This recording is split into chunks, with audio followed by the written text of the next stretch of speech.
Winter crept into the city with biting winds that rattled windows and turned the streets gray with frost. But even the cold could not freeze the fire that had begun to spread in Maya's name. The gatherings grew larger, workers marching with homemade signs, students chanting her words in rallies, church leaders quoting her defiance in sermons. What had once been a single spark in a glittering ballroom now lit the hearts of thousands who had long felt invisible. Maya had become more than a symbol. She had become the voice of a cause. Grayson Harlow, however, was not a man who tolerated defiance. For weeks he had remained silent, calculating in the shadows of his empire. Now he emerged with precision, striking not through open confrontation but through subtler, more dangerous means. Newspapers suddenly published stories about Maya's past, twisting facts into insinuations. Old photos were dragged from obscurity, framed as evidence of irresponsibility. A former co-worker, likely paid handsomely, appeared on television, describing her as difficult and unreliable. The strategy was clear. If he could not silence her with force, he would erode her credibility until the world stopped listening. Maya felt the weight of these attacks like stones in her chest. Each morning brought new headlines, new doubts whispered on social media, new accusations meant to fracture the movement. She wanted to scream, to defend herself against every lie. But Carmen reminded her gently that chasing every shadow would only exhaust her. "The truth doesn't need to shout, Maya," the journalist said. "It only needs to stand firm. Let them fling their dirt. What matters is that you don't let it stick to your soul." But the attacks were not only public. Letters began arriving at her apartment, some filled with threats, others with cruel mockery. Strange cars lingered outside at night, their engines idling in the dark. Daniel's school called to report that he had been taunted by classmates repeating things their parents had read online.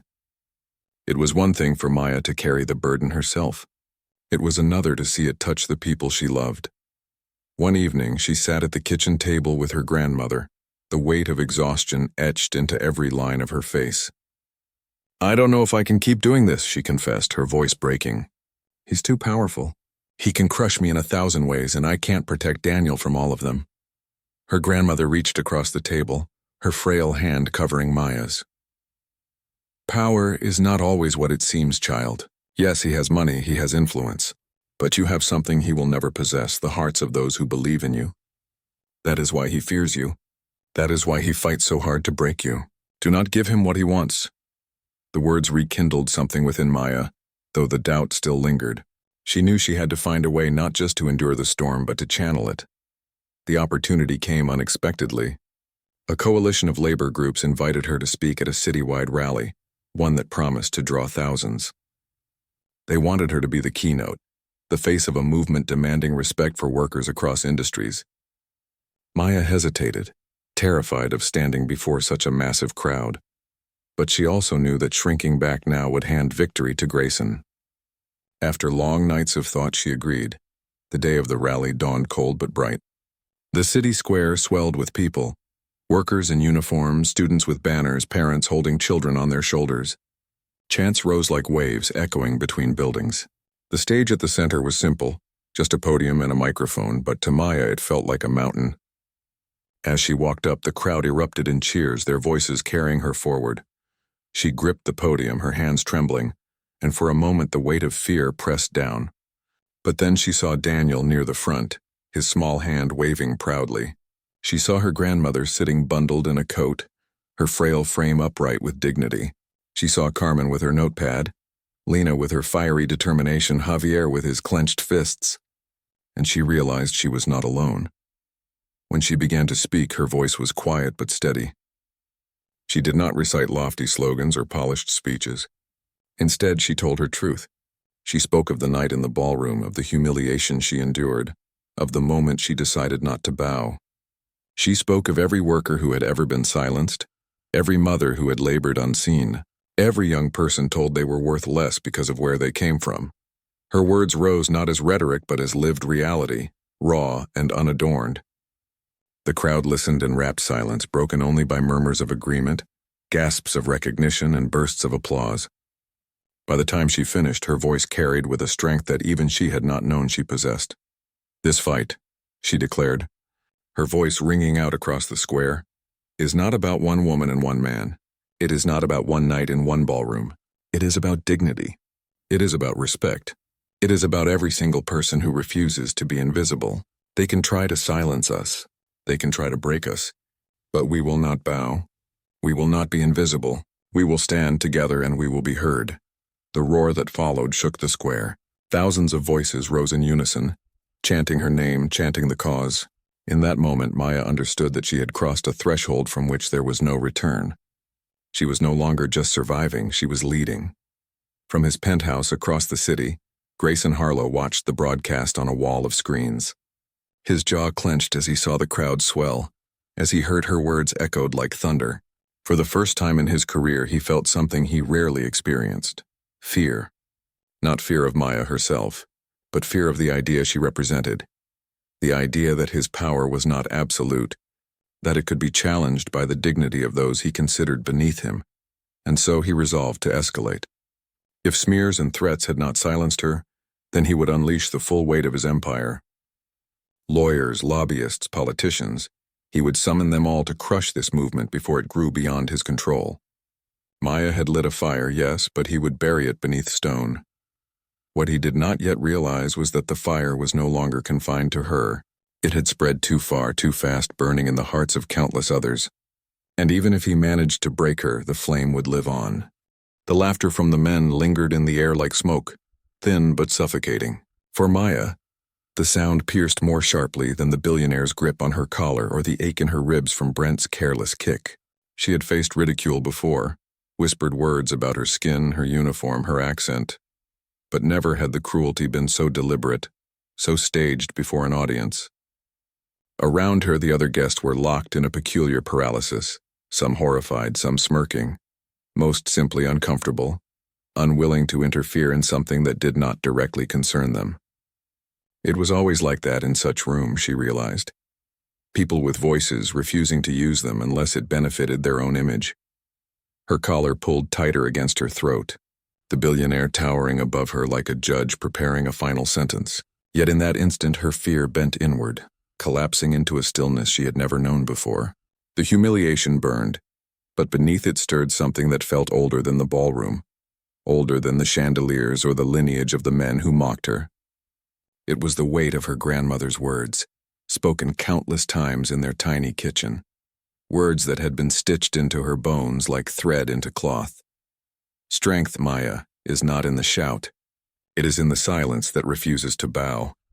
Drawing in a shaky breath, Maya forced herself to stand taller, though his grip resisted. Her eyes lifted until they met his, no longer darting away in fear, but holding steady. That simple act, that refusal to shrink, caught him off guard. Grayson's fury faltered, if only for a heartbeat, as though he had expected her to collapse under the weight of his authority.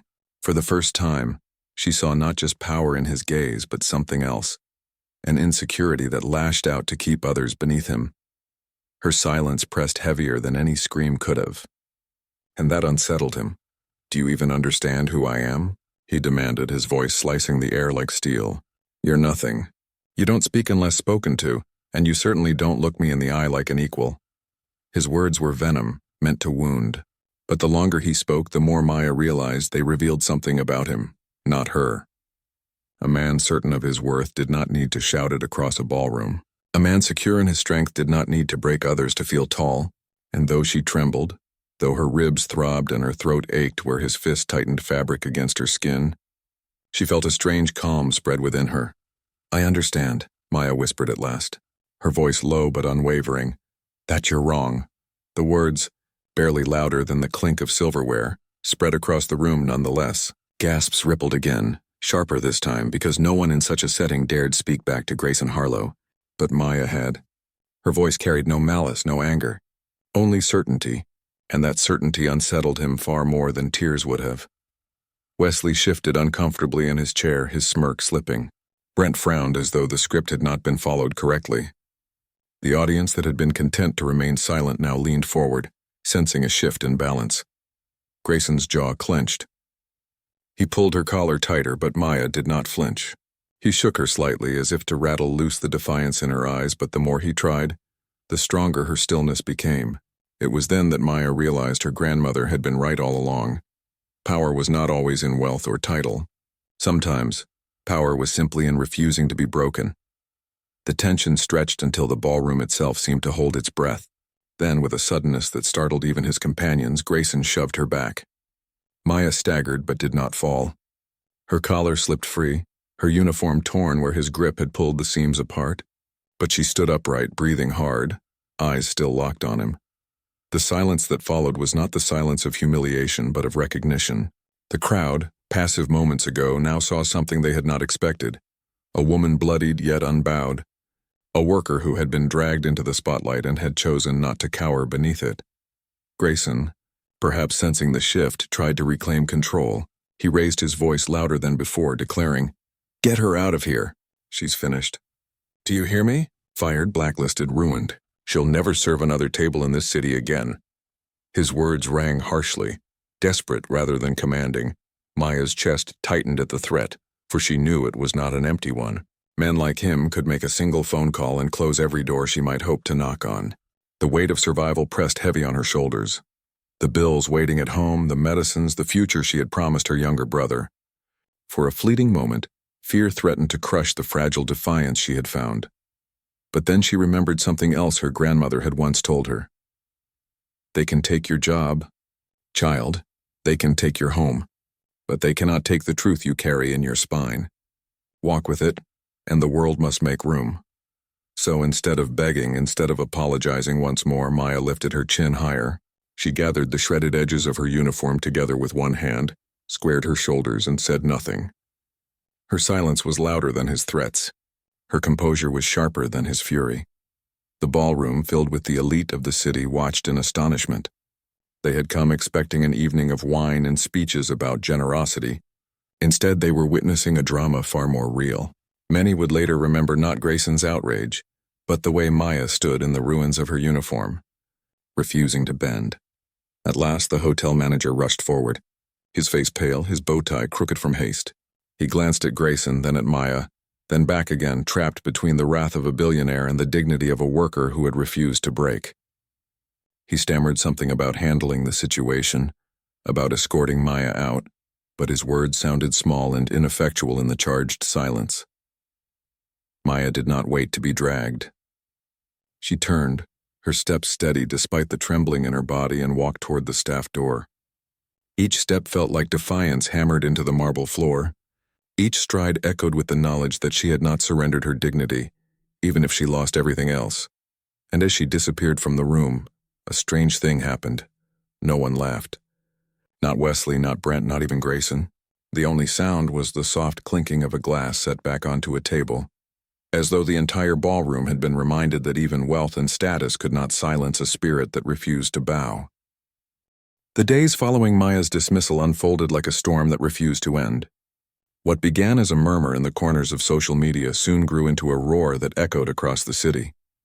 At first, the blurry photograph of her torn collar and unflinching gaze circulated only among a handful of accounts. Workers, activists, and local observers who had always carried simmering resentment toward the city's elite. But by the third day, larger media outlets picked it up, attaching sensational headlines. Billionaires outburst at Gala sparks debate on class divide, and waitress humiliated. Viral photo raises questions of power and respect. Maya had not sought any of it. She wanted quiet, space to heal, and time to decide how to support her family now that her income had vanished. Yet no matter where she went, whispers followed. At the corner store, two women looked at her, then at their phones, their expressions softening into sympathy. On the subway, a stranger offered her his seat without asking, as if he already knew the bruises beneath her coat. Even Daniel came home from school with stories, some classmates calling her brave, others repeating their parents' dismissive comments. Her grandmother noticed her unease one evening as Maya folded laundry in the cramped living room. "Why do you look troubled, child?" the older woman asked gently. "Because I never wanted to be seen this way," Maya admitted. "People look at me like I'm a symbol now, not a person. They don't know how scared I was. They don't know how badly I wanted to just disappear." Her grandmother nodded slowly, her eyes thoughtful. "Symbols are not born from those who seek them. They come from those who refuse to bend even when afraid. You may not have chosen this light, Maya, but it has chosen you. The question is not whether you are ready. It is whether you will carry it with dignity." The words settled deep. Though Maya remained conflicted, 2 days later, the conflict found her in the form of a knock on her door. A tall woman in her 30s introduced herself as Carmen Alvarez, a journalist known for her fearless reporting on social justice issues. Carmen carried no airs of superiority. She dressed plainly, her notepad tucked beneath her arm, her expression earnest. "I want to hear your story in your own words," Carmen explained. "The photo is powerful, but it doesn't tell the whole truth. People are debating what happened, but no one has heard from you directly. I think the world should." Maya hesitated, wringing her hands. The thought of exposing herself further terrified her. She had already lost her job, and speaking out might only invite more backlash from those loyal to Grayson Harlow and his empire. Yet Carmen's steady gaze carried no judgment, only a promise of honesty. After a long silence, Maya agreed. They spoke for hours at the kitchen table. Maya recounted not only the events of that night but also the years leading up to it. The long shifts, the subtle degradations, the quiet endurance demanded of those who served the wealthy. She spoke of her grandmother's wisdom, her brother's needs, and the moment when something inside her refused to bow any longer. Carmen listened carefully, asking questions that revealed layers of truth Maya had not realized she carried. When the article published 2 days later, it spread faster than even the photo had. Carmen's words painted Maya not as a victim, but as a woman of dignity, caught in the clash between arrogance and resilience. Readers were moved not just by the spectacle of the confrontation, but by the humanity in Maya's voice. Comments poured in, messages of solidarity from service workers across the country, stories from others who had endured humiliation in silence, and even promises of help. But with the praise came venom. Anonymous voices online hurled insults, accusing her of seeking fame, of exaggerating the incident, of playing the victim for attention. Some claimed she had deliberately provoked Grayson. Others mocked her background, her skin, her family. Maya read a handful before Carmen advised her to stop. "For every cruel word," the journalist reminded her, "there are dozens more who see your strength. Don't let the hate drown out the truth." Still, the cruelty stung. Late at night, when the apartment was quiet, Maya would lie awake wondering if she had done the right thing by speaking out. The world suddenly seemed both too large and unbearably close, its eyes fixed on her every move. Yet something else had begun to shift beneath the noise. Workers from the hotel reached out privately, thanking her for standing up when they could not. Lena, the young waitress, came to visit one afternoon, clutching a notebook full of scribbled notes. "I've been keeping track of all the time staff were mistreated," she explained, cheeks flushed with nervous determination. "Your story gave me the courage to start documenting everything. Maybe we can show the world it's not just you, it's all of us." Maya was stunned by the girl's resolve. She had never thought of herself as anyone's example. Yet here was proof that her defiance had already planted seeds in others. Together they began meeting quietly with a handful of staff, sharing stories and gathering evidence. Carmen connected them with labor organizers who had been pushing for change in the city's service industry for years, often ignored until now. Suddenly, Maya's voice was not alone. It was part of a growing chorus. Meanwhile, Grayson Harlow remained silent, his legal team no doubt advising restraint. But his silence only amplified the narrative that had taken root. In his absence, Maya's defiance became the defining story. The more he tried to bury the incident, the louder it seemed to echo. One evening, as she sat with Daniel helping him with homework, the boy looked up and asked, "Do you think you're going to be famous, Maya?" She laughed softly, shaking her head. "No, Daniel, not famous. But maybe people will remember what I did. Maybe they'll remember that even ordinary people can say no to those who try to break them." He grinned. "That's even better than famous." And in that moment, Maya realized that the light she carried was no longer just her own. It belonged to every quiet voice that had been silenced, every bowed head that had longed to stand tall. She had not chosen to be seen, but now that she was, she could not go back to invisibility. As autumn settled over the city, the movement grew. What began as a single confrontation in a glittering ballroom had become something larger, a spark in the dark, igniting hope in places long overshadowed by fear. And though Maya still carried doubt and fear, she also carried resolve. The storm that had begun with spilled wine and cruel laughter was far from over, but she was no longer walking through it alone. By the time the first leaves of autumn began to fall, Maya's life no longer resembled what it had been before that night at the gala. Where once she had walked unnoticed in the background of the city's endless machine, now her name appeared in headlines, her face on posters at rallies. Workers who had long endured quiet humiliations began carrying her story like a banner, citing her defiance as proof that they too could demand dignity. What had begun as a single moment of resistance had blossomed into a movement neither she nor anyone else could fully control. At first, Maya resisted the role that others placed on her shoulders. She did not see herself as a leader. She was, after all, just a woman who had wanted to earn a paycheck, keep a roof over her family's head, and live without conflict. But each time she tried to step back, others pulled her forward. Hotel workers invited her to meetings. Community groups asked her to speak. Journalists sought her perspective.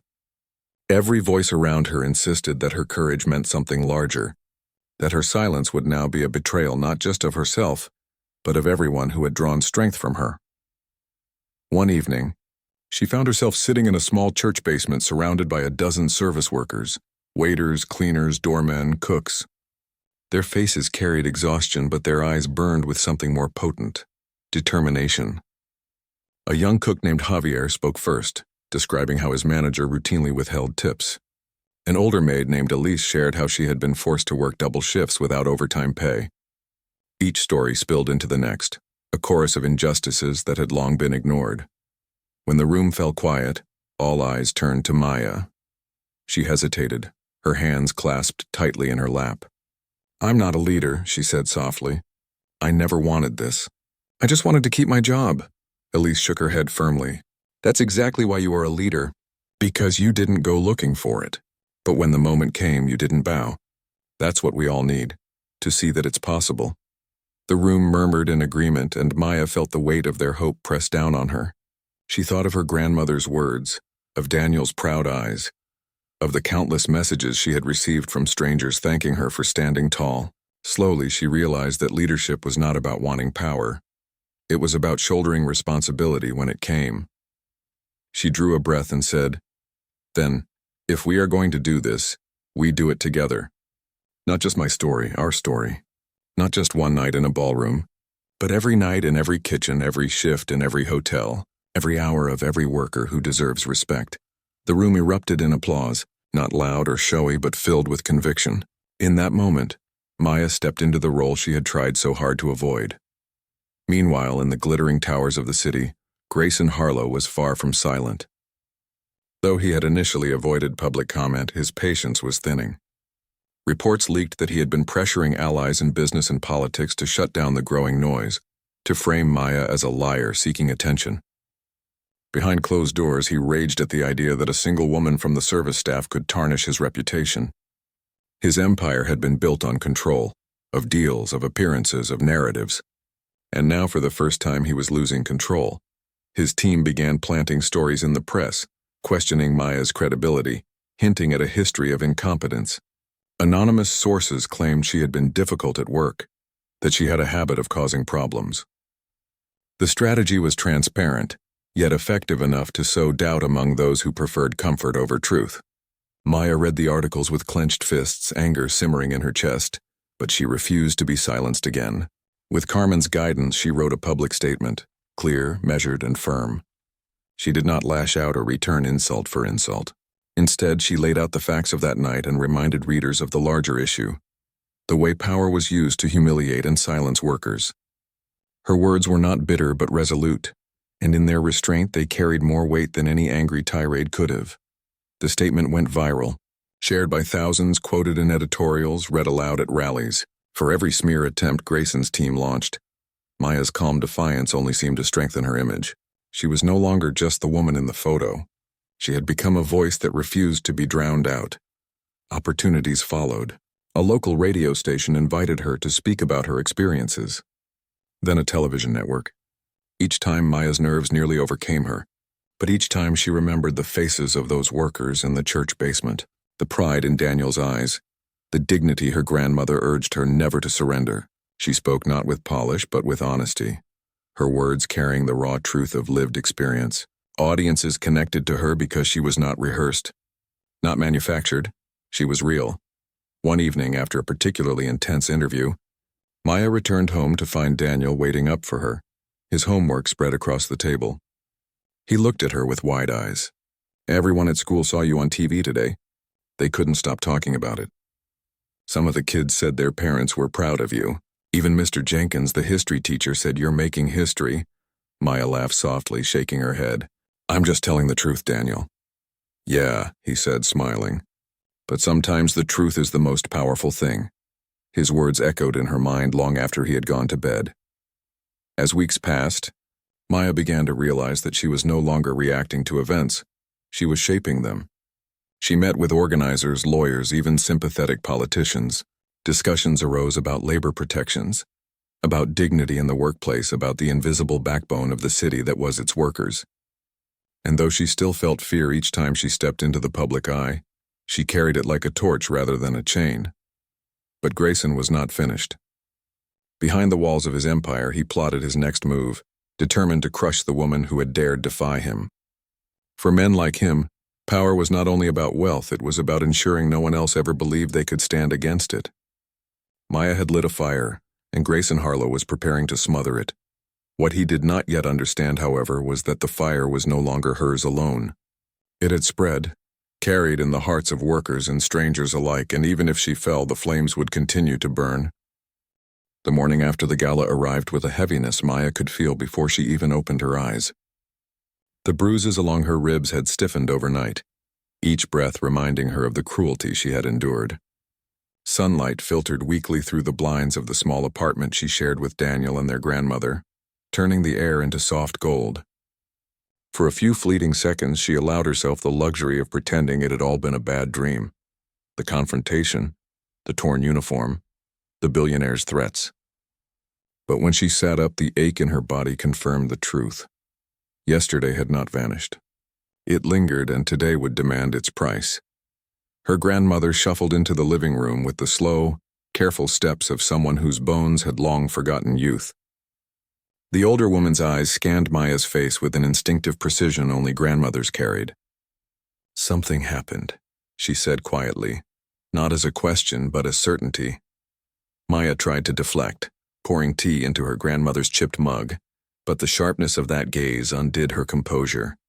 She explained everything, haltingly at first, then with a rush of words she had kept caged the night before. She told of the spilled wine, the grip on her collar, the cruel laughter, the humiliation before a room of strangers. She confessed her fear of losing her job, of Grayson Harlow's threats to ruin her livelihood. When she finished, her voice trembled, not with shame, but with the exhaustion of carrying too much. Her grandmother listened without interruption, her weathered hands folded around the mug, her expression calm. When the story ended, she simply said, "And you stood tall?" Maya nodded, hesitant. "I didn't let him break me. But what if it costs me everything? What if I can't keep this job, or any job?" The older woman leaned forward, her eyes steady. "Child, your dignity is worth more than any paycheck. They can strip you of uniforms, deny you wages, close doors in your face, but what you did, looking him in the eye, refusing to bow, that is the kind of strength no man can take from you. And perhaps it will open doors you cannot yet see." Her grandmother's words sank deep, but the reality of bills and obligations pressed heavier still. By the time Maya arrived at the hotel later that morning, she braced herself for what awaited. The lobby buzzed with its usual rhythm of guests checking in and staff moving swiftly in pressed uniforms. But the glances that followed Maya as she walked toward the staff offices told her everything. Whispers trailed in her wake, hushed but sharp. "That's her. The one from last night." Stood up to him. Some voices carried admiration, others judgment, but all eyes were on her. For someone who had lived her life trying to blend into the background, the spotlight now felt like fire. In the manager's office, Mr. Kemp sat stiffly behind his desk, a folder in front of him. He didn't invite her to sit. "Maya," he began, his tone clipped. "Last night's incident was unacceptable. Mr. Harlow is one of our most important clients. The hotel cannot afford—" "Unacceptable?" The word escaped her before she could stop it, edged with incredulity. "I was assaulted, humiliated in front of everyone, and you call my response unacceptable?" Kemp's jaw tightened. "I sympathize, truly. But business is business. We've received calls already. Mr. Harlow is furious. He insists you be terminated immediately, or he will pull his future events from us. Do you understand what that would mean for this hotel? For everyone's jobs? Maya's heart pounded. She wanted to argue, to scream at the unfairness of it all. But she knew the futility. Men like Harlow wielded power not with justice but with influence, and hotels like this bent to wealth like grass to wind. Kemp slid the termination papers across the desk, his eyes avoiding hers. "This is not about your character, Maya," he said, softer now, perhaps aware of the injustice. "It's about survival for the hotel. I'll provide a small severance, but you'll need to clear out your locker today." Her throat tightened, but she refused to let tears fall in front of him. She signed where he pointed, each stroke of the pen severing her from the life she had built. When it was done, she gathered her things in silence, passing co-workers who avoided her gaze. Yet in the corner of her vision she noticed Lena, the young waitress who had tried to speak the night before. Lena's eyes met hers briefly, wide with something like admiration before quickly darting away. Outside, the city's noise swallowed her. Cars honked, pedestrians hurried past, and skyscrapers loomed indifferent. She clutched the small box containing her few belongings, an extra apron, a photo of Daniel, a notebook filled with scribbled reminders, and walked without destination. Each step felt heavy, but within the weight lay a stubborn flame that refused to be extinguished. By evening, news of the incident had begun to spread beyond the hotel. A blurry photo had surfaced online, taken by some guest during the confrontation, showing Grayson's hand gripping her collar as she stared back at him. The caption read only, "Charity Gala turns ugly."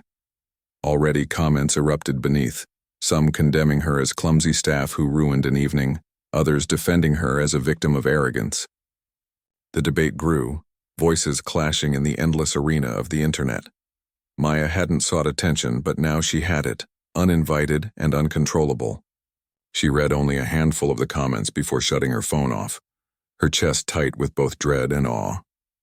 Her name, her face, her defiance, they were out there now, no longer confined to the ballroom. That night, as she tucked Daniel into bed, he looked up at her with wide, worried eyes. "Is it true, Maya? The kids at school were talking about you today. They said you stood up to some rich guy. Did you really?" She hesitated, then smiled faintly. "Yes, I did." His expression shifted from fear to something brighter, something like pride. That's cool. You're like a superhero." Her laughter came, soft but genuine. "I don't know about that, but I wasn't going to let him treat me like I was nothing." Daniel hugged her tightly, and in that embrace, Maya found the courage to face what lay ahead. She had lost her job, yes, and her future felt uncertain, but she had kept something far more important, the belief that she mattered, that her voice mattered. And as she lay awake later, staring at the cracked ceiling of their apartment, she realized that perhaps her grandmother had been right. Perhaps this loss was not an ending, but the beginning of something she could not yet see. The staff corridor behind the ballroom was dimmer and narrower, its walls a utilitarian beige compared to the gilded splendor she had just left. Maya walked slowly, her hand clutching the torn front of her uniform together, her breath still uneven from the confrontation. The door swung shut behind her, cutting off the muted noise of the gala, and the quiet that followed seemed almost unbearable. Each footstep echoed down the hall, a reminder that the eyes of the city's richest had watched her humiliation. She had survived the moment, yes, but now came the weight of what it meant. In the break room, two younger waitresses froze mid-conversation when she entered. Their eyes widened at the sight of her disheveled uniform, the faint red stain still smeared across the apron, the grim determination etched across her face. One of them, Lena, opened her mouth to speak, but the other quickly grabbed her arm, whispering sharply, "Don't, you'll only get yourself in trouble." The two scurried out without another word, leaving Maya alone with the hum of the fluorescent lights. She collapsed into a chair, pressing one hand gently against her ribs where Brent's kick had landed. A sharp sting radiated with every breath, but it was not the physical pain that brought tears to her eyes. It was the fear creeping in like a tide she couldn't stop. Grayson's words echoed relentlessly. Fired, blacklisted, ruined. She knew the kind of influence men like him wielded. Hotels, restaurants, event halls. His investments touched nearly all of them. A whisper from him could make her unemployable overnight. For someone living paycheck to paycheck, supporting a family, that was no idle threat. Her phone buzzed in her apron pocket. She hesitated before pulling it out, already dreading the messages that might be waiting. The screen lit up with one from her younger brother, Daniel. "Hey, Maya, did you get off work early tonight? Don't forget to sign the permission slip for my science trip. Love you." She stared at the words until they blurred. Daniel was only 12, his world still filled with school projects and soccer practice, but he depended on her. Their grandmother's health was failing, her prescriptions growing more expensive each month. Maya couldn't afford to lose her job, not now, not when so many people counted on her. Yet despite the fear, she felt a strange pride stirring deep within. For once she had not bowed her head. For once she had not absorbed cruelty in silence. She had looked a man like Grayson Harlow in the eye and told him he was wrong. The consequences might be dire, but the act itself had planted something inside her. A seed of courage she had not realized she carried. Her reflection in the break room's narrow mirror startled her. Strands of her dark hair had slipped loose from its bun, her collar was stretched, her name tag gone, and faint bruises were already forming along her ribs. She hardly recognized the woman staring back. Yet, behind the disarray, she saw strength. Not the kind displayed in magazine covers or charity galas, but the quiet strength born of survival, of years carrying weight others never saw. The door creaked open, and Charles, the senior maître d' entered. His face was a mixture of worry and exhaustion. He closed the door softly behind him before speaking. "Maya," he said, his voice low. "What on earth happened out there? The whole floor is buzzing." She opened her mouth, but no explanation came. How could she explain that she had been the target of men who found entertainment in breaking others down? How could she put into words the fury, the humiliation, and the unyielding stillness she had found in herself? Instead, she simply said it wasn't an accident. "They wanted a show." Charles rubbed his temples. I know, he muttered. "But it doesn't matter. You know who he is, Grayson Harlow. We can't afford—" He stopped himself, realizing how his words sounded. "What I mean is the hotel can't risk losing their business. The manager is already talking about letting you go quietly before he demands worse." The words struck her like another blow. She had expected it, but hearing it aloud still hollowed her chest. "So that's it?" she whispered. "I stand up for myself and I lose everything?" Charles sighed heavily, his expression pained. He had always respected Maya's professionalism, her ability to carry herself with grace even under pressure. "I don't want it to be this way. You didn't deserve what happened. But the truth is, the powerful rarely face consequences. They'll paint you as the problem, not him." Maya stared at the floor, her jaw clenched. A familiar bitterness rose within her, but she forced it back. Anger would not solve this. Neither would despair. She thought again of her grandmother's teachings, the ones that had carried her through so many storms. Your dignity is yours to keep or give away. No one can steal it. Finally, she looked up at Charles. "Then I won't give it away," she said firmly. "If they fire me, so be it. But I won't walk out of here ashamed. Not tonight." For a moment, Charles simply studied her. Then, to her surprise, a small smile tugged at the corner of his mouth. "You're stronger than most people I know, Maya. Maybe stronger than him, even if he doesn't see it. I'll do what I can to speak for you, but prepare yourself." He left her with those words, the door clicking shut behind him. Alone again, Maya gathered her torn uniform around her and sat quietly. Outside, the gala continued, the music swelling, the laughter returning as though nothing had happened. But something had happened, something irreversible. She could not return to who she had been before the collar had been yanked, before her silence had turned into defiance. Later that night, after she clocked out, she walked through the quiet city streets toward her small apartment. The neon lights of bars flickered, cars honked in the distance, and the air carried the smell of rain on concrete. Each step echoed her thoughts. She might lose her job tomorrow, but she had gained something priceless tonight. She had proven to herself that she could stand tall, even when the world tried to force her to her knees. When she unlocked the door, Daniel was already asleep on the couch, his science textbook open beside him. Their grandmother's soft snores drifted from the bedroom. Maya tucked a blanket over Daniel and stood for a long moment, watching his peaceful face. She whispered quietly, almost like a vow, "I'll protect you. No matter what happens, I'll find a way." As she lay down in her own bed, bruises aching but spirit unbroken, she realized this night would mark the beginning of something she could not yet name. A storm had cracked the sky open, And though she did not yet know where it would lead, she felt certain of one thing. She would not be silent again. A room full of shadows, the ballroom was alive with laughter, the kind of brittle, glassy sound that carried money in every note. Waiters in crisp uniforms glided between round tables, silver trays balanced high, polished shoes clicking against the marble floor. The chandeliers above sprayed light across gowns and tuxedos, as though the guests themselves were exhibits in a gallery of wealth. Maya Johnson kept her back straight as she entered from the side door, tray in hand. She had worked this hotel for almost 4 years now, and tonight was no different. Another charity gala, another ocean of guests whose names filled magazines but never payrolls like hers. She had learned long ago that invisibility was both a curse and a shield. If she smiled at the right angle and spoke softly, she was just part of the furniture, unnoticed, unbothered, but not tonight. Because tonight she had been assigned to his table, Grayson Harlow. The name alone made other staff whisper. Billionaire venture capitalist, age 35, the golden boy of ruthless deals. On television, his smile was polished charm. Off camera, his temper was legend. Maya had never served him before, but she had overheard stories, how he belittled assistants, how he once threw a phone at a valet who scuffed his car door. Her supervisor's voice had crackled through her earpiece an hour earlier. Table 11. Maya, VIP, keep it tight.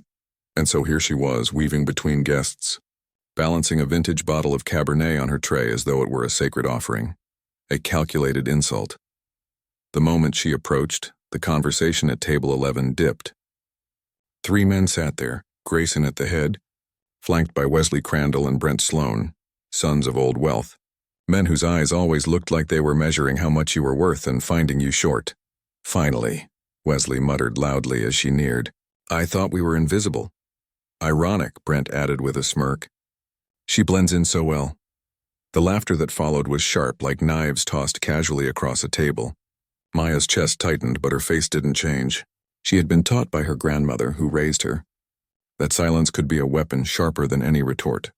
So she smiled politely, uncorked the wine with practiced ease, and poured it evenly into their glasses. The men wanted a reaction. She denied them that satisfaction, but their plan went further. As she moved to step back, Wesley leaned suddenly, accidentally, bumping the table. His elbow knocked Grayson's glass. Crimson wine toppled forward, spilling across the billionaire's pressed white shirt. For a heartbeat, silence swallowed the entire ballroom. Then came the roar, the billionaire's wrath. What the hell? Grayson shot to his feet, his chair screeching against the floor. The room turned, head swiveling toward the spectacle. Are you stupid or just blind? Maya froze, breath catching in her chest. She hadn't touched the glass. She knew she hadn't, but his glare pierced through her like a blade. I'm so sorry, sir, she stammered, instinctively reaching for the napkin tucked in her apron. She leaned forward, hands trembling, trying to blot at the spreading stain. It was an accident. Oh, don't you dare touch me. His hand darted forward, gripping the collar of her uniform. He yanked her upright as though she were weightless. The fabric strained against her throat, choking her breath.